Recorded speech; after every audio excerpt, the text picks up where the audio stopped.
నేపాల్ అనేటటువంటిది మన సరిహద్దుల్లో ఉండేటువంటిది ఒకప్పటి హిందూ దేశమే. ఇప్పటికి కూడా హిందువులే అత్యధికం. ఈవెన్ హిందూ దేశం కావాలంటూ మళ్ళీ ఉద్యమిస్తున్నారు. ఇదివరకు హిందూ దేశంగా ఉన్నదాన్ని కమ్యూనిస్టులు లాక్కున్న తర్వాత సెక్యులర్ అనే పదాన్ని యాడ్ చేసి రాజ్యాంగాన్ని మార్చారు.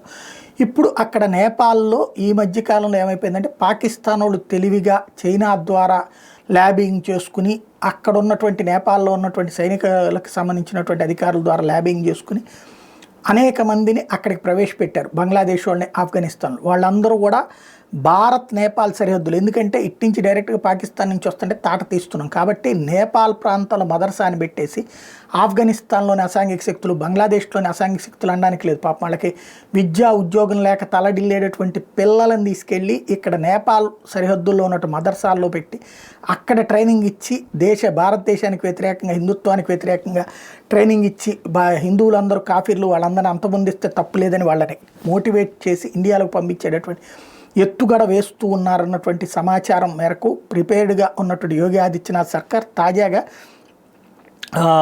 90 మదర్సాలకు సంబంధించి నేపాల్ బోర్డర్లో ఉన్నటువంటి 90 మదర్సాలకు సంబంధించి ఐడెంటిఫై చేశారు. వాటన్నిటినీ కూడా ఇప్పుడు వాళ్ళకి లైసెన్స్ క్యాన్సిలేషన్ దిశగా అడుగులు వేస్తున్నారు.